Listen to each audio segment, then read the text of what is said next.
All right, welcome in everyone. How's everyone doing on this wonderful day?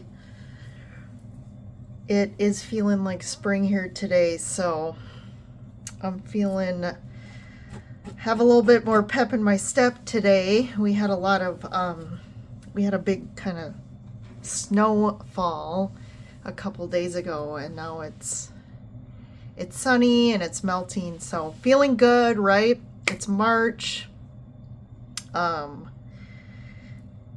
Things are going well. It is a big month, as in every month that, current in these days, if we want to call it that.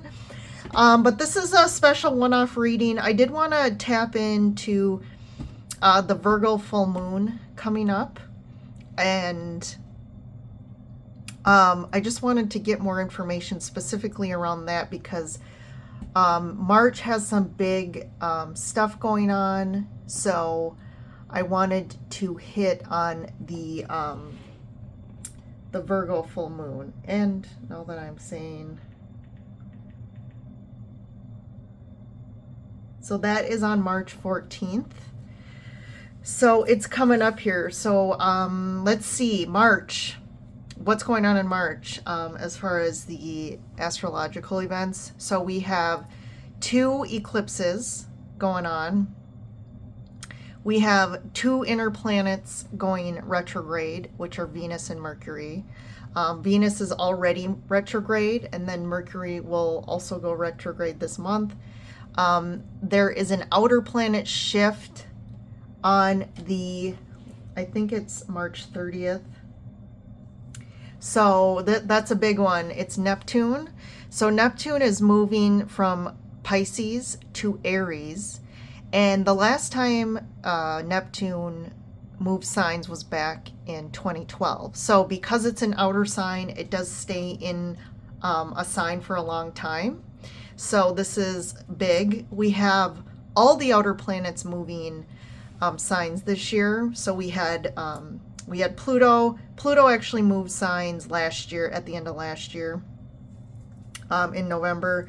But we have Neptune, Saturn, and Jupiter are also moving. So Neptune kind of kicks it off for the year, and then we have Saturn and Jupiter moving kind of throughout the next couple months. So these are some potent aspects. So we're in Pisces season. The sun is in Pisces. So it will, just all of this together is going to make March, one of the most eventful astrological months of 2025. So I thought it just would be supportive of this month to kind of tap into especially with the big full moon eclipse going on. So we will tap into that. This is, again, a collective reading, so it's general. So we're just kind of seeing what is kind of how this is going to be impacting people. So eclipses specifically will kind of close out a chapter. They help to kind of close out chapters and open new ones. So, the March eclipse, specifically this one, the full moon eclipse in Virgo, is ushering in a big Pisces Virgo eclipse themes throughout this year. There's going to be a lot of those. So this Virgo full moon eclipse during Pisces will really ask us to balance. So Pisces and Virgo are the opposites of each other on the kind of horoscopes, the zodiac wheel. So they're kind of the duality of each other. So it's really going to ask us to balance both our Pisces and Virgo energy. This is going to really impact mutable signs because that also includes Virgo. So the mutable signs are Virgo, Pisces, Gemini, and Sagittarius. So the mutable signs are going to be impacted the most by this. But, you have that water emotional energy of Pisces, which represents our dreams, our desires. On the detriment, it's represents illusions and a little bit of deception there. It's the moon card in the tarot with the earth energy of Virgo. Virgo energy is very meticulous, detailed, really likes to structure things and put things in order. And on the detriment, though, Virgo can be a little overly critical and can lean on the perfectionism. So it's really asking us to balance those two. And again, they're very opposite energies.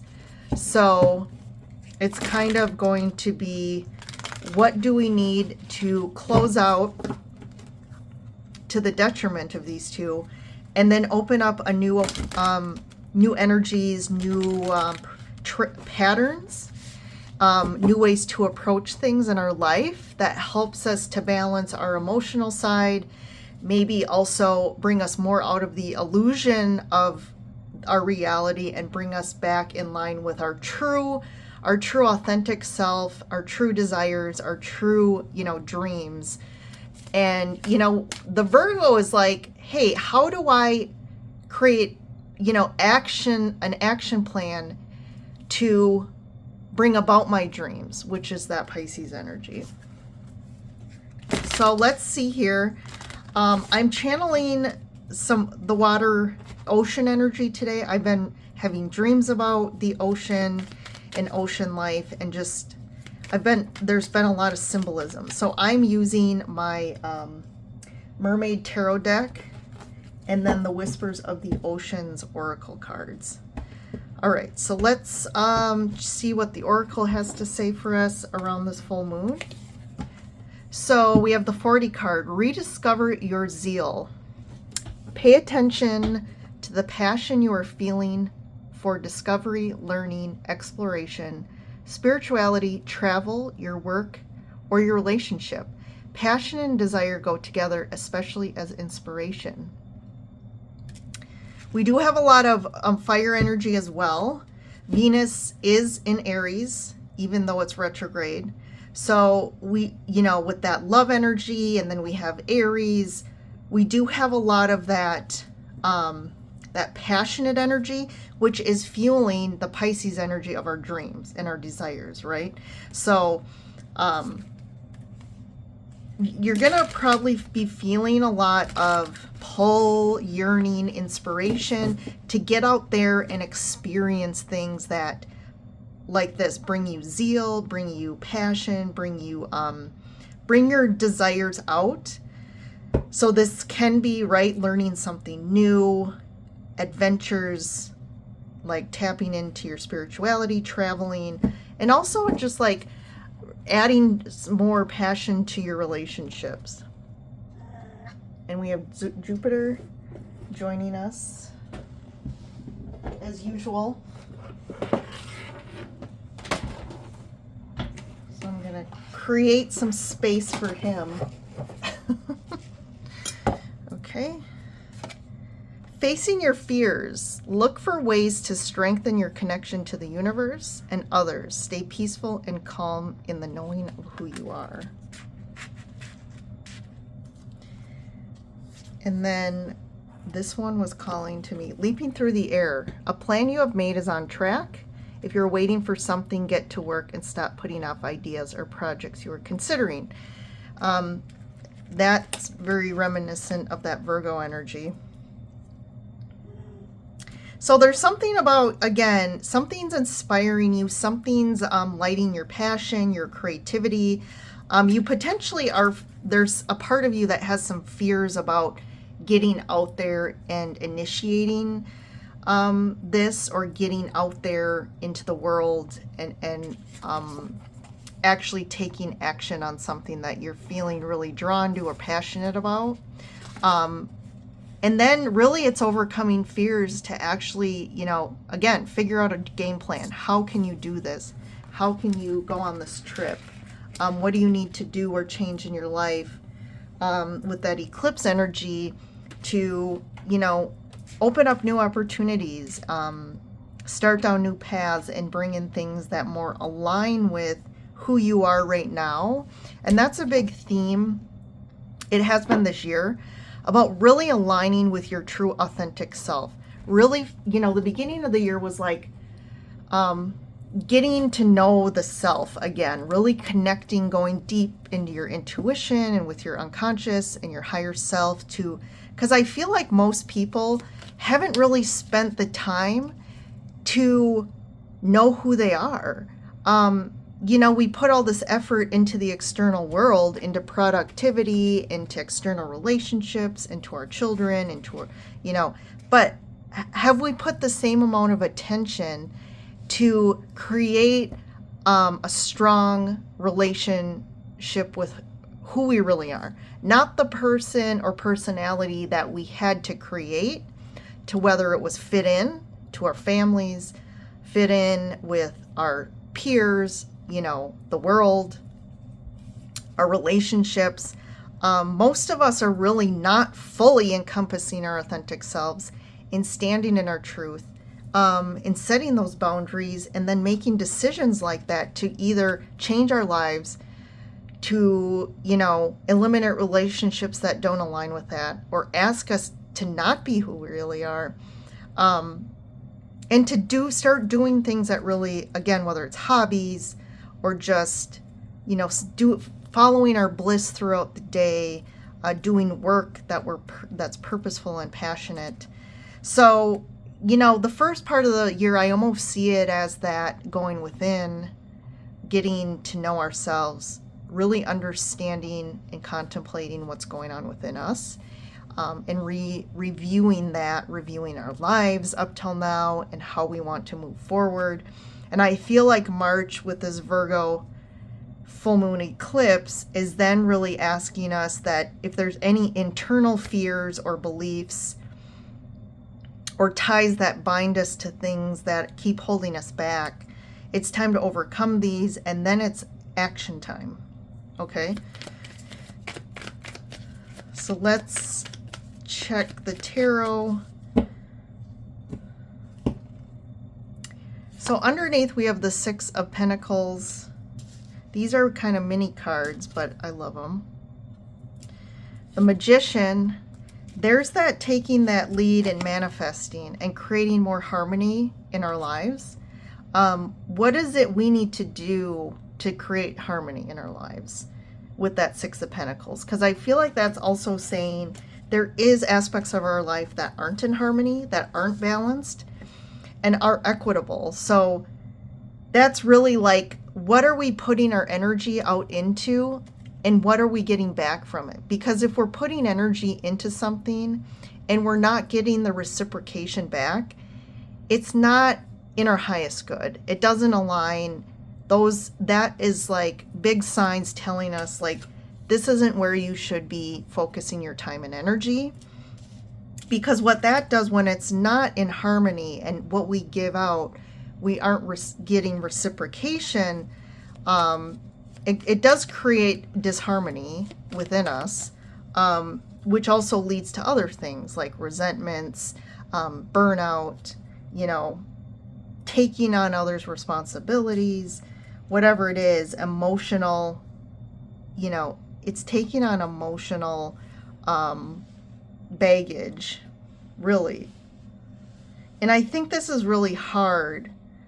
This has been coming up as a theme in just with friends and clients and things like that, is like people are really, they've been stuck in patterns, they've been stuck in relationships and dynamics, whether it's family,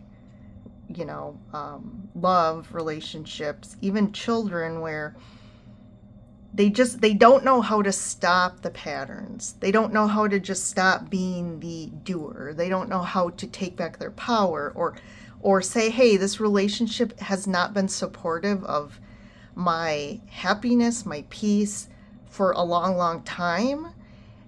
I know it is really hard. It's really hard to cut off relationships or stand up for yourself in the face of family dynamics or things like that. But this is what this life is calling us to do.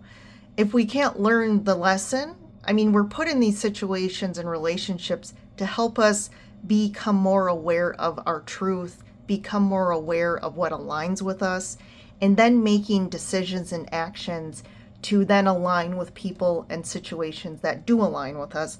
But as humans, we tend to get stuck and tied down to those relationships, people, and situations that don't align with us. And we don't know how to cut the ties. We don't know how to have the courage to make different decisions or move ourselves into new, open ourselves up to manifest in new things. So Page of Wands. Okay, Jupe, we gotta, can't block the camera here. Page of Wands.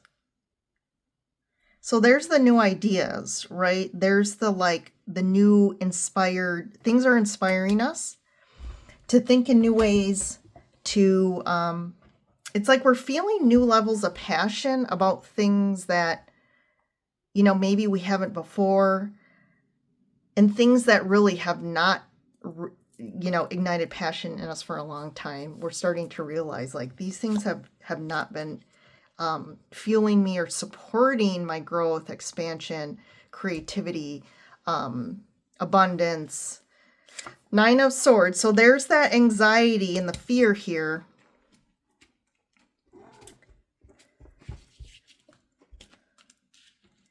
It's like we're feeling these new things, but then the fear and anxiety about, okay, what do we have to do?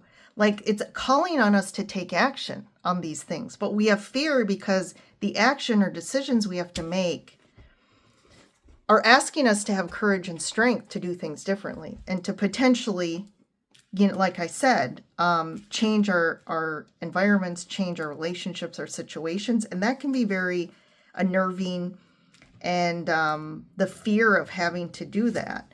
I do think it is around relationships and potentially like living situations, because I feel like with the Four of Wands, our home base, our home, our personal situation has not aligned with, has not really been fueling us for a long time.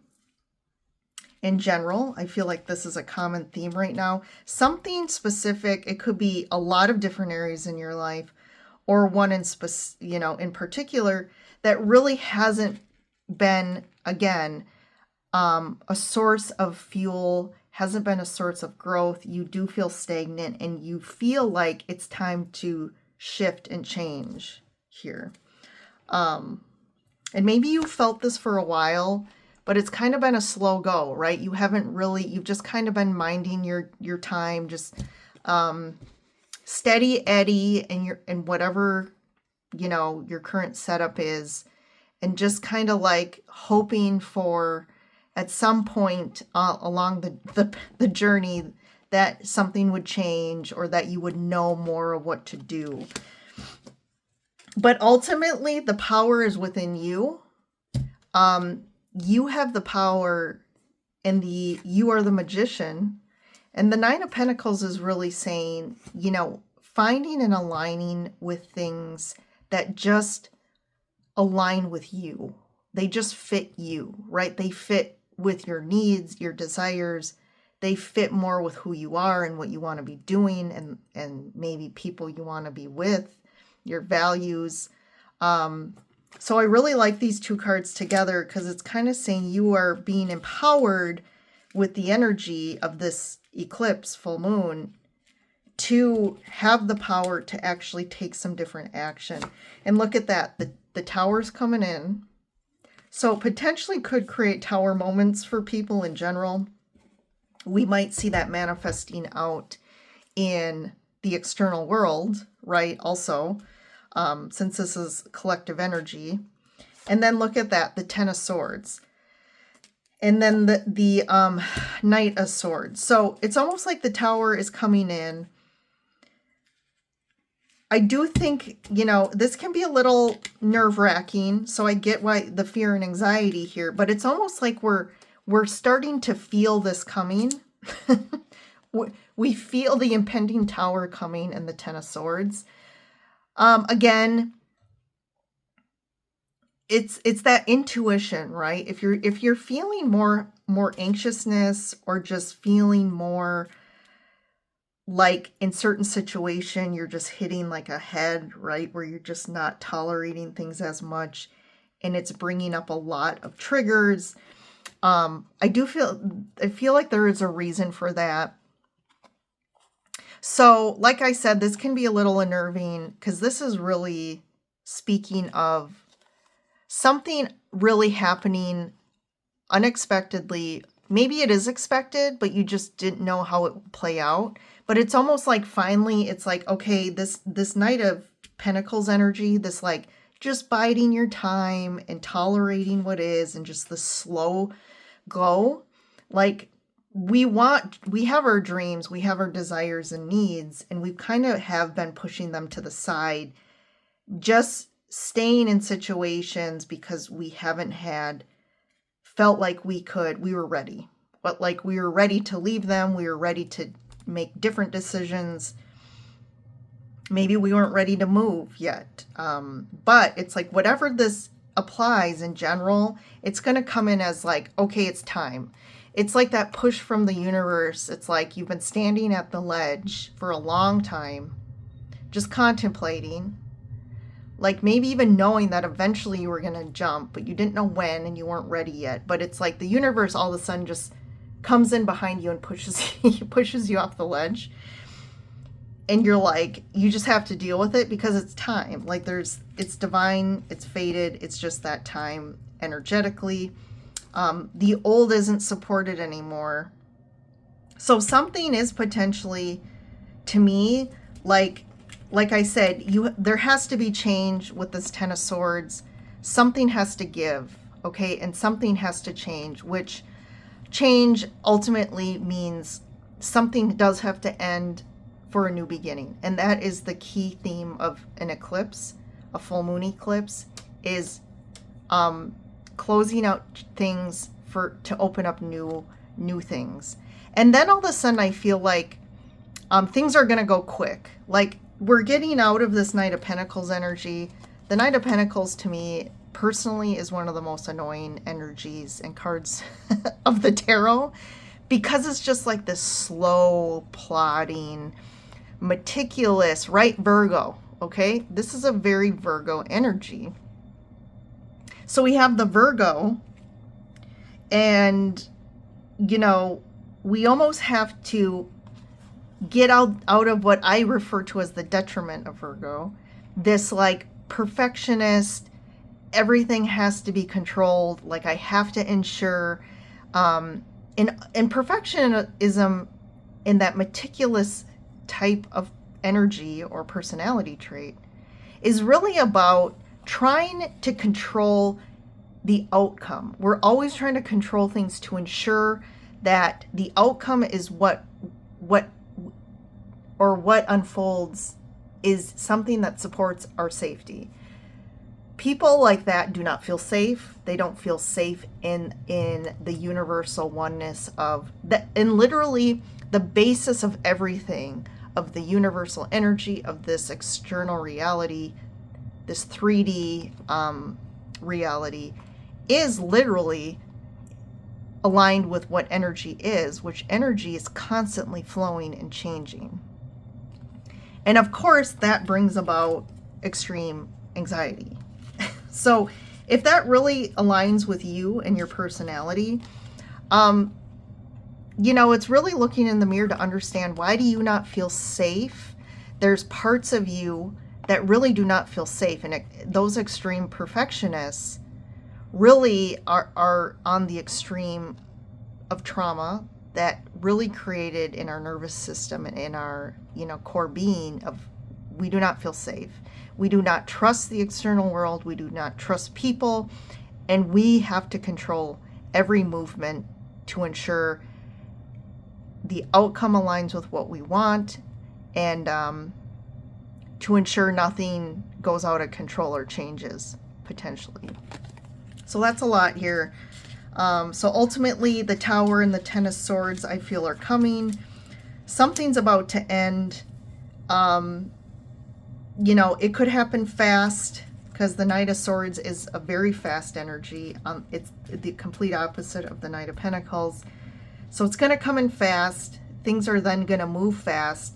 You know, as a word of caution, this Tower, Ten of Swords, the Knight of Swords can be the angry knight. So this, whatever this tower is, could cause a lot of anger and trigger people. So just be cautious of people's reactions to this. But again, we just have to surrender to the waves, to what is happening, and allow it to work itself out without imparting our own anger. And it could also mean that sometimes we do have to get angry to fuel us to finally get off our butts and take action on something. So that's what I see unfolding here for the collective and for people individually. So again, the full moon eclipse is on the 14th. So we have the Lovers. So it really can be, yeah, it's about making a difficult decision that we've been sitting on for a long time. We're finally getting the courage to make the decision. And it's a decision to get us out of just what I said, this place of staying. We feel safe in what's comfortable. We feel safe in what we know, even though what is either causes us suffering, challenges. We feel it in our bodies. We feel it in our bones that I'm not happy here. But we've been holding on to something for too long. We've been staying somewhere for too long. And that strength is really helping us to gather that energy to overcome this, holding on for dear life to something that really has not been in our best and highest good. And finding the new place, which is once you get there, we realize like, oh my gosh, this is a lot more stable. We were afraid of this. We're afraid of change. But in reality, we're creating a lot more stability in something when it really aligns with us. So 3 of Cups, the Chariot, there's that moving fast, 9 of Cups. Yes, it's finally moving towards something that really is something we've always wanted. Like I said, when we get there, it's like, oh, wow, it's almost like I'm getting that saying of like, something you never knew you always wanted. I almost see that for this, in this situation.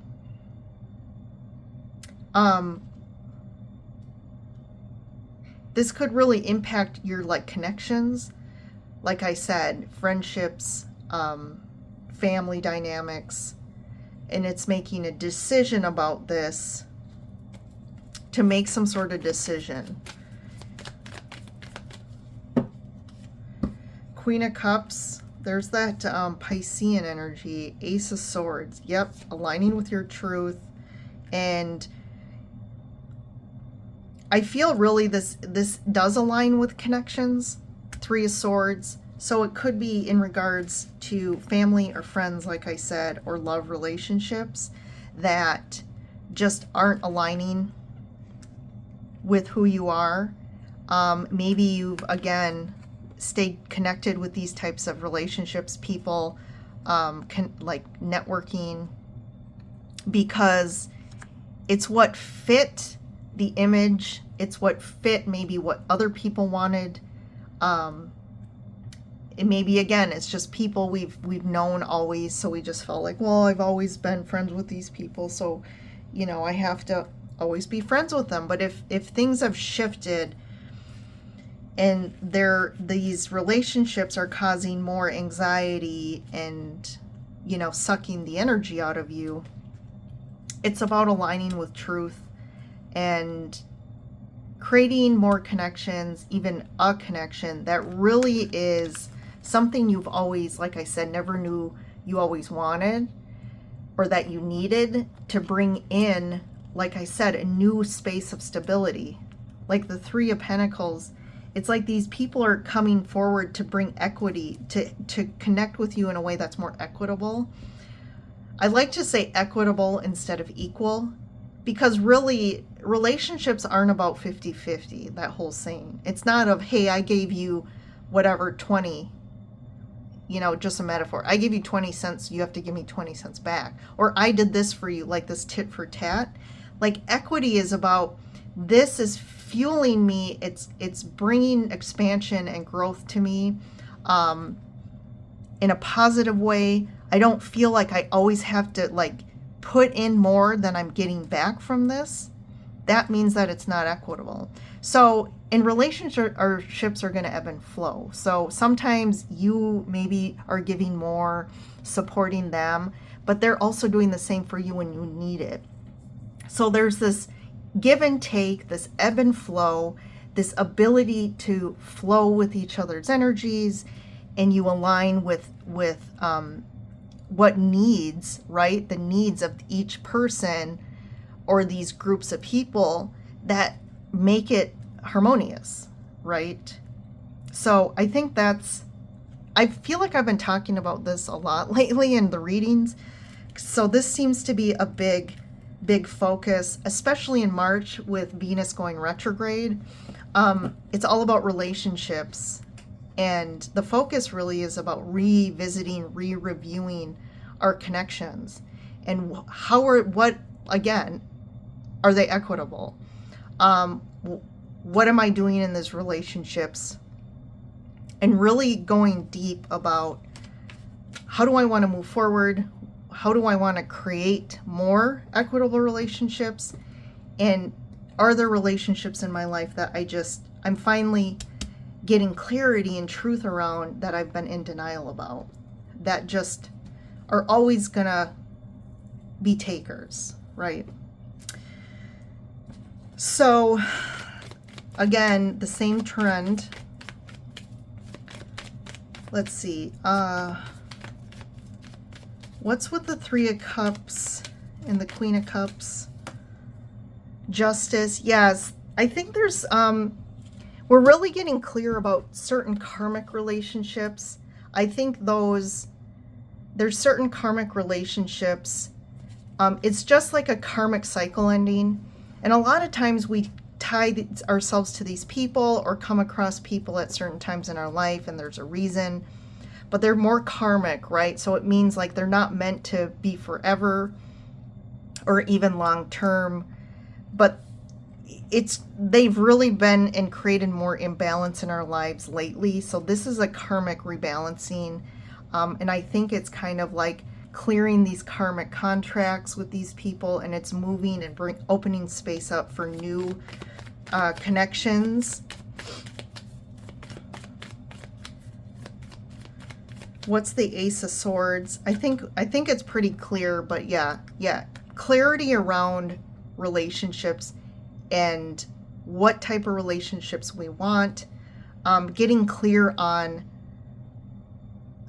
the relationships we have, whether it's clear that we've been in denial about, this connection and maybe the toxicity, or just that it's never going to be what we truly need. And getting clear on what we want, right? I think we've really gotten clear about what we don't want because of the karmic relationships we've had. I'm just going to see the Tower and the Ten of Swords. How is this going to unfold? The Hierophant, Two of Swords. Yeah, so this could be around a commitment, like a marriage, a committed relationship, something you've really committed to that you're kind of like, yeah, again, this connection has been more karmic, and it's kind of, you've seen the whole, again, commitment kind of see its way through, and it's kind of like, kind of ending this commitment.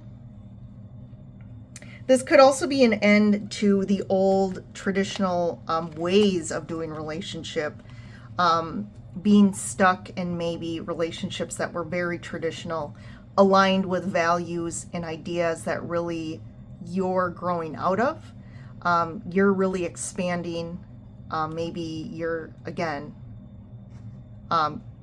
growing your consciousness and awareness, and you're seeing now that connections are kind of, and people just grow differently. As you grow, some relationships aren't going to grow with you. I do feel like there's a lot of resistance here. with these connections.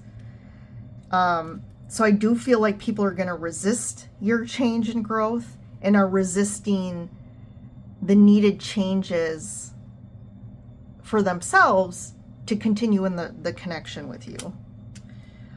So people can get angry, right? When you're growing and they see you growing and expanding and doing better, you know, some people can get angry about that because they feel that essence of you kind of getting farther and farther away from them, even energetically.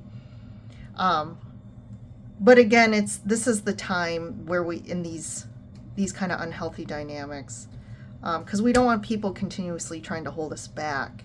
We want people to support our growth. And the metaphor I'm seeing is almost like you're a balloon and you've been tied to like a rock. And as long as you stay tied to this, you're not going to have the freedom to expand into the sky and be free. And you're always going to be tied and grounded and not able to explore and move forward into new and great adventures.